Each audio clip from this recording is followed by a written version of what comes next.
A paz do Senhor, meus amados, sejam bem-vindos ao projeto Estudando a Bíblia de Gênesis a Apocalipse, uma parceria com Sérgio Medeiros, foto e vídeo. Hoje nós vamos estudar 1 Reis, capítulo 12. Então, desde já, senta o dedo no like aí, tá bom? Dedinho lá nas notificações e compartilha esse vídeo para os seus amigos. Amém? Bom, 1 Reis, capítulo 12, vai falar sobre a divisão. Puxa vida, que tristeza, hein? A divisão do reino de Israel. Pois é, vai se dividir em reino do norte e reino do sul. E como isso aconteceu? A partir do versículo 1 vai dizer assim: e foi Roboão para Siquém. Quem é Roboão? Roboão é filho de Salomão. Salomão morreu e o Roboão, provavelmente, o seu filho mais velho, ele assume o reinado, né, em todo Israel, norte e sul. E aí ele vai para Siquém. E por que ele vai para Siquém se o governo já está estabelecido em Jerusalém? Ele vai para Siquém porque o próprio povo, tá, vai para Siquém para coroá-lo a rei em Israel. Porque Siquém era uma cidade muito, muito importante para o povo de Israel. Siquém era uma cidade que ficava entre os montes Gerizim e Ebal. Siquém era um lugar de encontros importantíssimos entre Deus e os patriarcas, como, por exemplo, Abraão e Jacó, onde Abraão ergueu um altar logo que ele chegou na Terra Prometida. O primeiro altar que Abraão ergueu foi em Siquém. Jacó, por exemplo, ele enterrou os ídolos quando ele voltou de Harã, né, aqueles ídolos que Raquel, infelizmente, trouxe. Ele enterrou esses ídolos lá em Siquém. Ele fez uma aliança com Deus ali, onde Josué, quando ele entra, né, atravessa o deserto, né, depois de 40 anos, e ele adentra a Terra Prometida com o povo que sai do Egito, ele renova a aliança com Deus ali nas regiões de Siquém. Então, Siquém é uma região importantíssima para o povo de Israel, e ali diz o texto que eles vão coroar o rei Roboão, versículo 1, tá ok? Mas também a gente percebe que há uma insatisfação desde já demonstrada para coroá-lo fora de Jerusalém. Por quê? Porque Jeroboão, ele vai ser convidado a estar ali também. Versículo 2. Sucedeu que Jeroboão, filho de Nebate, que ainda estava no Egito, aonde ele havia fugido de Salomão, lembra?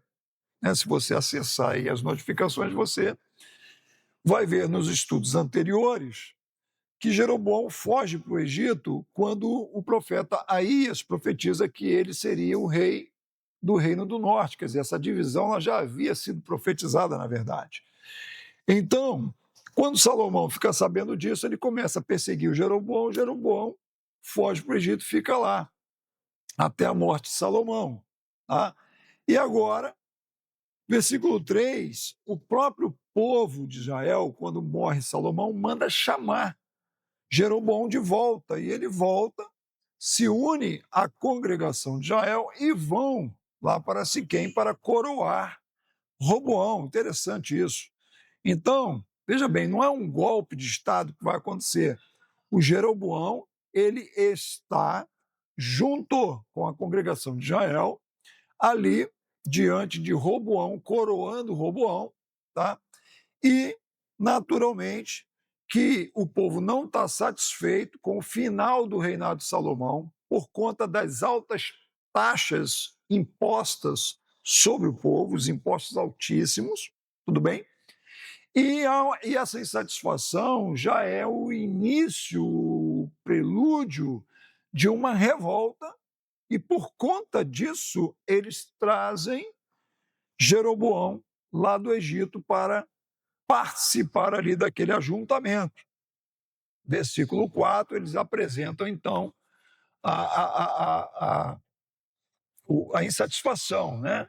Eles vão dizer assim: olha, o teu pai, Salomão, agravou o jugo, os impostos. Agravou, já está pesado e no final do seu reinado ele ainda agravou.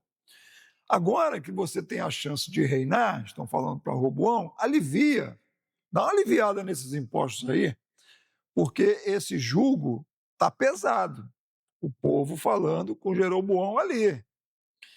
E aí o Roboão pede 3 dias para ele pensar, se aconselhar, né? Fazer uma reunião lá com seus conselheiros, e ele vai se aconselhar primeiro com seus anciãos, versículo 6. Os anciãos, irmãos, que são homens, né, maduros, tá? Eles vão dar um conselho excelente para o Roboão, amados. Os anciãos vão chegar para o Roboão, vão dizer o seguinte, versículo 7. Roboão, se hoje que o povo está te coroando, hoje, dias atrás, né?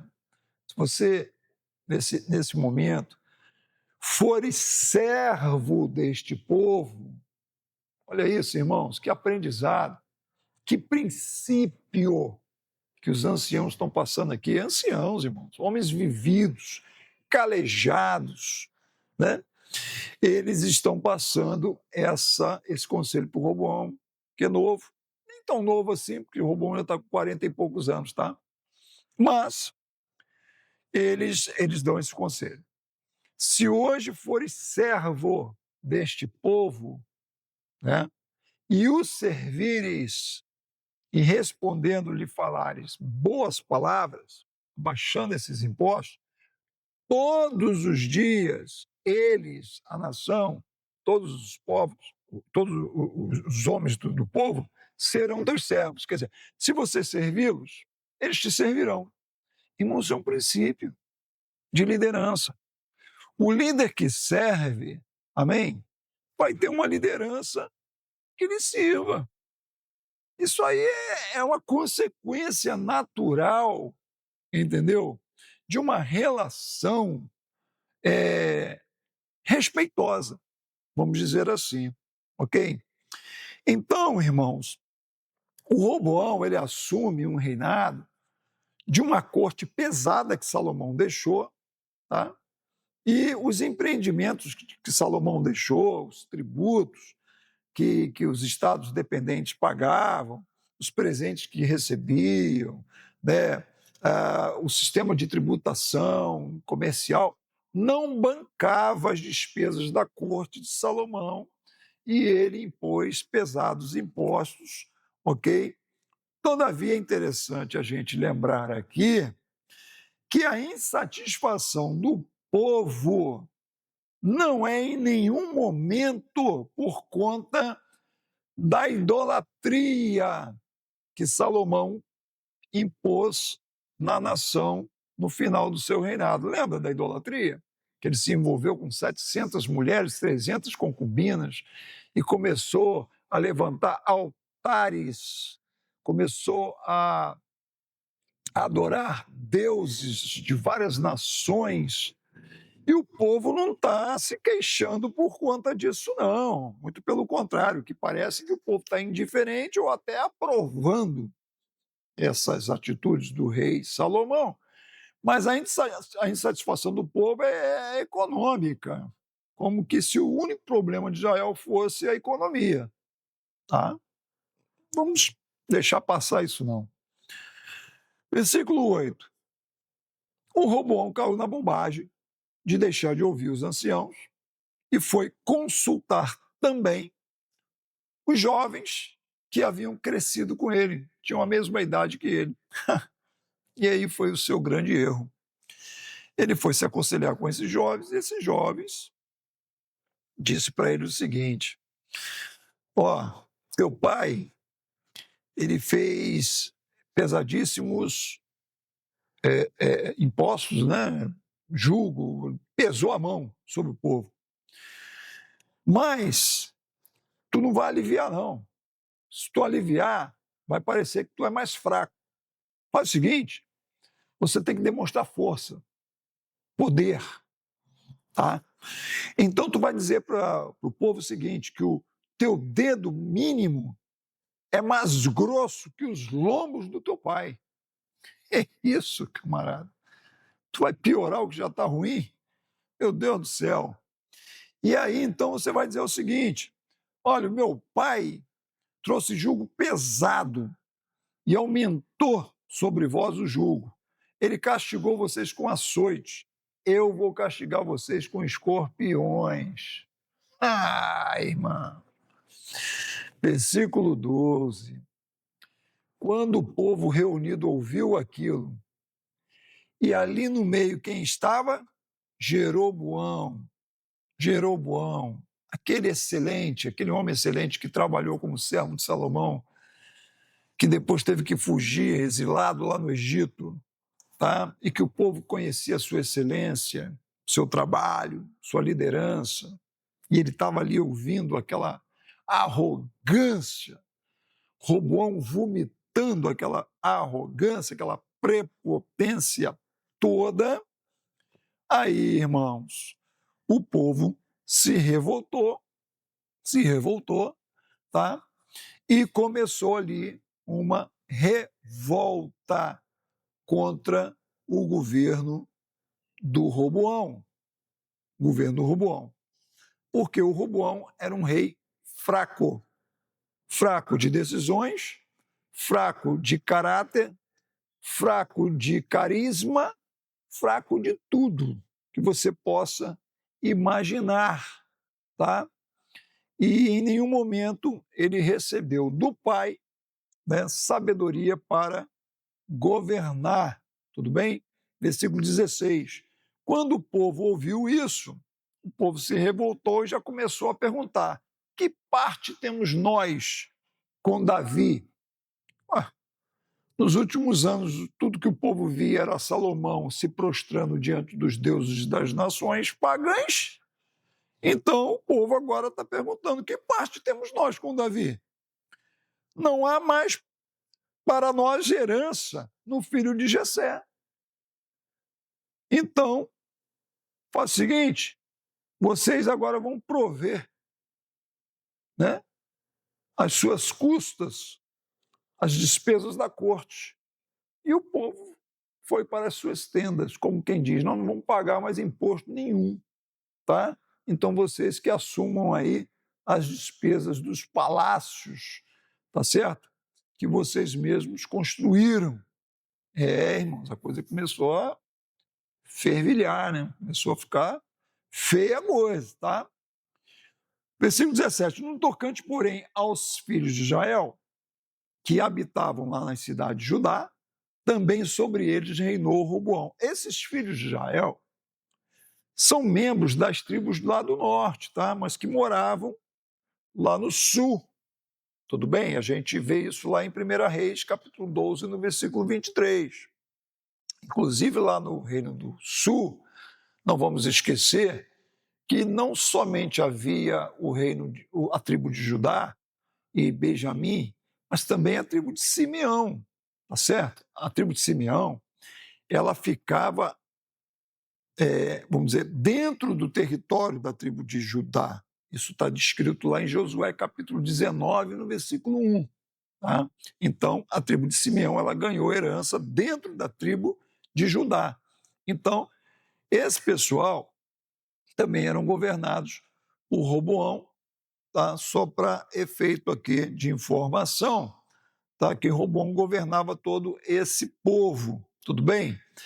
E aí o Roboão, quando ele percebe que o povo começa a voltar para suas tendas e dar esse veredito aí que agora é por sua conta, que a gente vai pagar imposto é coisa nenhuma, ele pega o Adonirão, que lá em 1 Reis, capítulo 4, 6, foi levantado por Salomão para ser o homem das finanças, uma espécie de um tesoureiro do governo de Salomão.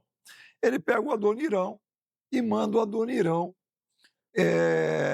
uma espécie de relações públicas, né, conversar com os líderes dessa revolta.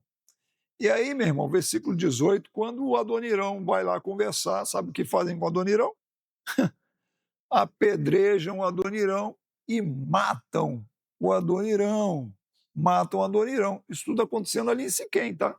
Acontecendo ali em Siquém, porque o Roboão era tão prepotente que mesmo ele percebendo aquela revolta, aquela insatisfação do povo, ele continuou ali, irmãos, correndo risco de vida, tá bom? Porque assim como mataram Adonirão, poderiam tê-lo matado.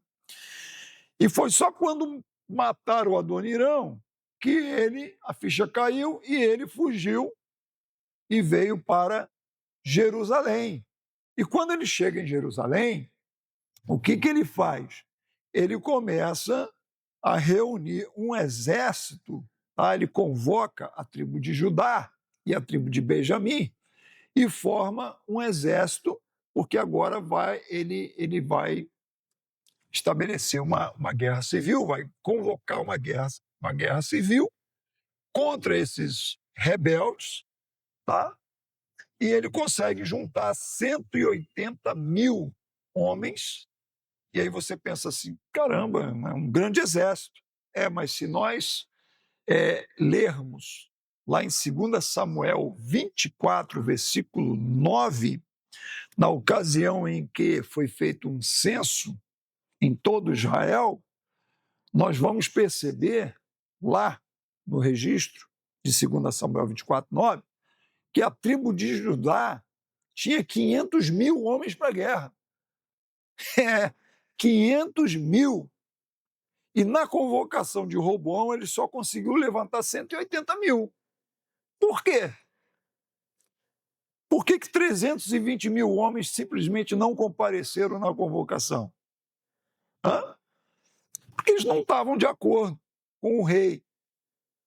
O rei estava nu, né? Como diz o ditado. E aí, ainda assim, ele queria ir para a guerra, tá? Ia ser um massacre. Ia ser um massacre. E aí foi onde Deus interviu para que não houvesse esse massacre do Reino do Sul, tá? Porque Deus tinha promessas para o Reino de Judá, e levanta um profeta chamado Semaías, e Semaías vai lá com toda a autoridade e fala para o rei, para o Roboão, tá? Fala para o rei, fala para toda a casa de Judá, para a tribo de Judá, e fala perante todo o povo ouvir. Assim diz o Senhor, não subam para pelejar contra os vossos irmãos lá no norte. Não façam isso, porque essa divisão que está acontecendo, ela está acontecendo pela vontade de Deus, ok? É uma profecia que está se cumprindo. E aí o povo, tá, obedeceu, ouviu, tá, aquela profecia de Semaías, entrou no coração do povo, o povo temeu, e aí resolveram não entrar em guerra, e eles não houve essa guerra civil. Bom, mediante isso, versículo 25, o Jeroboão, ele foi coroado rei, lá em Siquém, Siquém, onde o Roboão também foi coroado rei, o Jeroboão também. E aí ele edificou, restaurou a cidade de Siquém, que era muito importante, restaurou a cidade de Peniel e começou o seu governo. Só que ele começou o seu governo e Deus já tinha falado com ele que se ele andasse em retidão, Deus ia, né, confirmar o seu governo e abençoar o seu governo.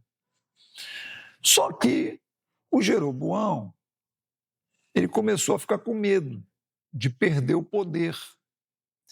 Porque, irmãos, tem pessoas que é uma sem o poder e outra no poder. Talvez você conheça pessoas assim, né? Que ela é uma pessoa enquanto não está governando nada, não está à frente de nada. Mas depois que ela assume o poder, ela muda completamente. E o Jeroboão, assim que ele assume o reinado das 10 tribos do norte, ele começa a ficar com medo de perder aquele poder. E eu acredito também que aquela influência, o tempo que ele passou lá no Egito, também mexeu com a cabeça do Jeroboão, influenciou muito tempo ali na cultura pagã egípcia. Há muito tempo que ele ficou lá, ficou mais de ano. Então, isso também pode ter, de alguma forma, influenciado de forma ruim o coração de Jeroboão. E olha só o que Jeroboão começou a pensar, conjecturar com ele mesmo. Tá?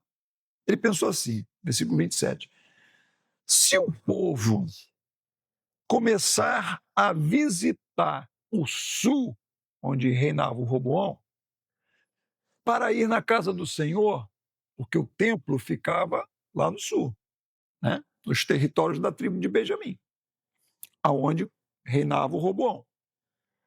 Se o povo começar a ir a Jerusalém, no templo, para sacrificar o Senhor, para os dias de festa, Páscoa, tabernáculos, né? Yom Kippur, dia da expiação, que era a principal cerimônia do povo de Israel, o que vai acontecer? Eles vão começar a gostar e vão começar a sair do norte e vão começar a ir para o sul. Vão começar a voltar para o sul, voltar para o sul, voltar para o sul. O sul vai ficar mais forte do que o norte e eles vão voltar a ser governados por Roboão e vão acabar me matando. Olha que coisa louca, irmãos, que o Jeroboão botou no coração dele. E aí sabe o que ele faz? Versículo 28. Ele pega conselho lá com alguns imbecis, né? Porque o que não falta é imbecis para dar conselho. E ele vai lá e faz 2 bezerros de ouro. Por que ele fez 2 bezerros de ouro? Por conta do tempo que ele passou no Egito, irmãos. Por conta disso. Então ele faz 2 bezerros de ouro. Esses 2 bezerros de ouro tinham nome, tá? Um se chamava Apis, o outro chamava-se Mineves. Eram deuses egípcios representados, né, como em forma de bezerros de ouro, né? Aqueles bezerros de ouro lá do deserto, lembra? Lá no deserto. Quando Moisés subiu Monte Horebe, Monte Sinai, para receber de Deus as leis, as tábuas da lei, o povo foi lá e fez esses bezerros de ouro. Esses bezerros de ouro aqui, que agora o Jeroboão está reproduzindo novamente e colocou um lá em Betel e colocou outro lá em Dan, isto é, colocou um no sul e colocou outro lá no norte. E disse para o povo o seguinte, olha, vocês não precisam ter o trabalho de ter que ir lá em Jerusalém para sacrificar, essa trabalheira toda, ter que, né, andar tanto para ir lá em Jerusalém. Não, tá aqui, ó, fica aqui mesmo, não precisa ir lá para o sul. Aqui, cultuem aqui, tá ok? Outra coisa, não precisa ficar sacrificando animais, gastando dinheiro, né? Vocês não precisam ficar tendo que separar o melhor das suas ofertas, o melhor do gado, o melhor da colheita. Não. Nada disso, nada de oferta sacrificial, nada disso. Culto fácil. Eu vou estabelecer aqui um culto fácil, uma religião light, bem tranquila, nada de sacrifício, porque a gente já vem de muitos sacrifícios. Então, vamos parar com esse negócio de muito sacrifício, porque isso não dá. Então, vamos estabelecer aqui uma nova religião, beleza? E é isso que o Jeroboão faz, irmãos. Ele começa a construir casas nos altos e ele começa a constituir sacerdotes, versículo 31, dos mais baixos do povo. Aqueles homens da pior espécie, homens de mau caráter, que nem eram da tribo de Levi, nem da descendência de Arão. Ele, o próprio Jeroboão, começou a ordenar esses sacerdotes, ok? E aí, para imitar, né, as festas que aconteciam lá no sul, no templo, em Jerusalém, ele fez festas parecidas. Como, por exemplo, versículo 32, Jeroboão fez uma festa no 8º mês, no dia 15º, Isto é, a festa de tabernáculos, irmãos. Meu Deus, uma das festas mais importantes de Israel, que era comemorada no 15º do 7º, né? Perdão, deixa eu consertar aqui. Que era comemorada no 15º dia do 8º mês, tá? Ele fez que era comemorado no 7º mês, ele fez no 8º mês. Desculpa, estou consertando aqui. Era comemorada no 7º mês, pois ele botou um mês no outro mês. No outro mês. Para exemplificar aqui para os irmãos, para ficar mais fácil. Vamos imaginar que ela fosse comemorada em setembro. Ele jogou para outubro. Então agora tinha uma festa de tabernáculos. Lá em Judá em setembro e no norte era em outubro. Mudou as datas. Mas como assim mudou as datas? Se a data era estabelecida ali, certinho, para acontecer naquela data. Era uma data debaixo de uma ordenança, não era para ser mudada, não podia ser mudada. Pois ele mudou, entendeu? Para não acontecer não concorrer, né? Não concorrer, porque não tem como a imitação concorrer com a verdade. Então, Satanás, ele trabalha assim, com o fake, com a mentira, tá? Ele trabalha com a falsa verdade, ok? Então, assim, Jeroboão começou a estabelecer uma falsa religião, com falsos sacerdotes, com falsos sacrifícios, com falsos altares, tá? E ele mesmo sacrificava, tá? Ele mesmo sacrificava. Ele dava uma de sacerdote e ele mesmo sacrificava também. Era assim que ele fazia, como ele imaginava no seu coração, versículo 33. Então ele vivia aquela fantasia, tá? Que não passava de mera fantasia, porque nada daquilo chegava agradável ao Senhor, muito pelo contrário. Aquilo começou a aborrecer ao Senhor e, por conta disso, Jeroboão vai pagar um alto preço. E isso nós vamos ver no próximo capítulo. Amém? E assim nós vamos encerrando 1 Reis, capítulo 12. E o que nós aprendemos aqui, irmãos? Olha, nós aprendemos várias coisas. Aprendemos com um Roboão que não deu ouvidos ao conselho dos anciãos. Ao contrário, ele deu ouvido aos mais jovens. Mas será que jovens não podem ter também um conselho, né, sábio? Pô, claro que pode. Eu conheço jovens que são mais sábios do que alguns anciãos. Mas não havia senso, irmãos, de você impor um jugo que já estava pesado e você ainda pesar ainda mais sobre o povo, por conta de um capricho em manter uma corte pesada que Salomão deixou por herança para Roboão, entendeu? Um harém de 1000 mulheres, um reino já corrompido não só do ponto de vista econômico, mas do ponto de vista espiritual, principalmente. E Roboão, ó, nem aí para isso, certo? Também corrompido dentro do sistema. Então a gente aprende aqui, sabe, que a gente precisa ter sabedoria, não podemos deixar que o governo, a posição que a gente venha galgar, ocupar, mude quem somos de maneira nenhuma, como aconteceu tanto com Roboão quanto com Jeroboão. Ok, irmãos? A gente precisa aprender aqui que nós não podemos deixar que o medo venha nos desviar dos nossos princípios e valores. Então, tudo isso nós aprendemos aqui, meditando em 1 Reis, capítulo 12. Amém? Que o Senhor te abençoe, que o Senhor te guarde, e eu lhe aguardo na próxima quinta-feira. Amém? E não deixe de compartilhar esse estudo com as pessoas do seu círculo de amizade. Até lá, beijo no coração, fique na paz.